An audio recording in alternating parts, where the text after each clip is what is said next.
So I think it's best to start from the beginning.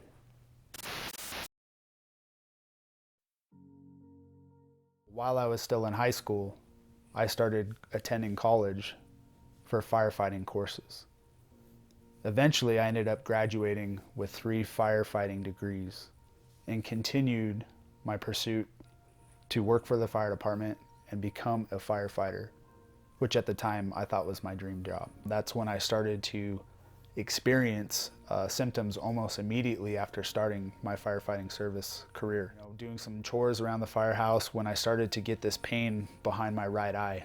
I didn't really know what it was, but I stayed at the firehouse for a little bit, and while I was there, the pain just continued to rise and get worse. So much to the point that I actually had to leave work and go home to basically take a medication and go to sleep to relieve the pain that I was feeling.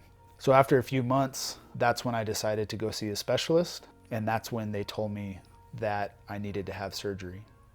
After some time frame of dealing with the symptoms of, sinus headaches, sinus infections, and sinus pressure. So that's why I decided to take the medical approach and have surgery. First surgery was in 2007, and that's the surgery where I basically had 3 surgeries in one sitting. So what that specialist did was he cleaned out the inside of my sinus cavities, and he removed turbinates, which I believe are a part of the structure of your nasal canal, and he supposedly fixed my deviated septum. I returned to work about after a week, and while I was driving to work, I got called in to come help investigate a fire that had happened the night before. And for the next 14 hours, I investigated this fire, and I did it without any SCBA. And if you don't know what an SCBA is, that is the fire respirator that firefighters wear when they're actively fighting a fire, or just a basic particulate mask. So I did that without any of those, breathing all the fumes and everything that off gases in a fire after it happens, along with the debris that's floating around. It was not too long after that I started to experience the same symptoms that I had before. The sinus headaches came back, either being completely stuffed up or having a ridiculously running nose seemed to be the norm. It's a problem when you can't go to work because you have these issues, and you never know when they're going to come about. And so I again elected to have my second sinus surgery where they cleaned out my sinus cavities, hoping that would be the last time that I'd have to do that. Shortly after my second sinus surgery, that's when actually things started to get worse. That's when I started losing my sense of smell. There was really no plan, even with the second specialist, or an idea of what was causing these issues, what was causing my sinus infections to happen, what was causing the pressure behind my eyes to give me these debilitating headaches.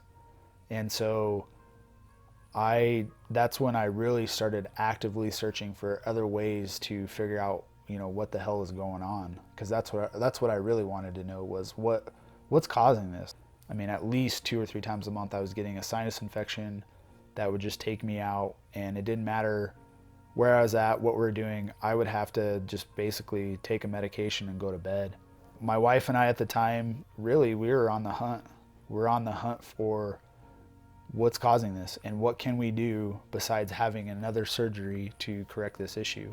She's reading studies, I'm reading blogs, I'm trying all different sorts of homeopathic remedies. Guarantee you, I've basically tried everything in the book to get rid of sinus infections and sinus headaches. So after a few years of, kind of searching and trying to figure out what was going on, everything continued to get worse. I wasn't clinically diagnosed with depression, but I feel that I was very depressed because this was starting to impact my daily life. I was not smelling, which means I was barely or not tasting food at all. And I seemed to always have a stuffy nose. It was hard to sleep. So all of these things started to really play a big impact in my life. And not only that, it's really hard to plan something, with your wife or with your family or your friends and have to call it off all the time because, this comes about and there's nothing you can do other than take a medication, fall asleep, and hope that it goes away the next day. So that was very frustrating, not only for me, but for my wife and my family and friends as well. In 2015, I lost a close friend of mine that had come up in the fire service with me. We lost him to ultimately cancer. And he was 36 years old when he passed, and his name was Craig Milanen.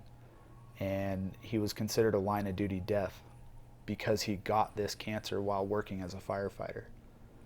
And, in most states, they have something that's called the presumptive cancer law for firefighters.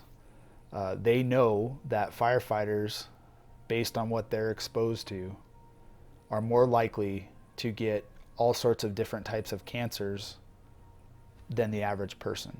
A month later, my first son was born, and that's when I really started to think differently of, maybe this isn't the career for me. I've struggled with these health issues. Now I've lost a very close friend of mine. My first son was born. I'm not seeing him as much. And that's kind of where the shift happened for me of, okay, I need to start looking for a way to get out. Fast forward to 2017, May 1st, 2017. I handed in my letter of resignation to my division chief, stating that I was leaving the fire department for good. I had to leave. I had to leave for my health. I had to leave for my family. I had to leave for my sanity. I believe it was in late 2016, we were promoting a supplement that we sold in our chiropractic office, and we met a couple that had told us about this place called the Wellness Way.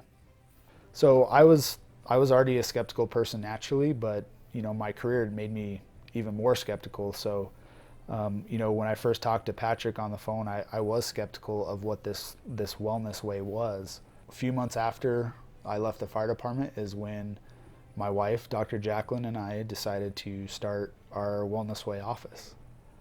And the rest is kind of history from there. So I started to get tested my food allergies, did a stool test, and continued to start following the Wellness Way approach. And that's where, after I relieved kind of the stress of the fire department, that I actually started to feel better, and my smell started to come back, and I started to get my life back. And that's I can't overstate it enough on what a big impact that's been for me and my family. And now I'm to the point in my life where I can smell the wonderful food that we cook all the time and everything that comes with that. I can taste it. I'm no longer depressed. Not only do I get to experience the benefit of the health benefits of, essentially getting my life back, I get to work alongside my wife every day and help other people experience something similar to what I've experienced in my health journey. And that's something that's very, very powerful. I'm Paul, and I am the Wellness Way.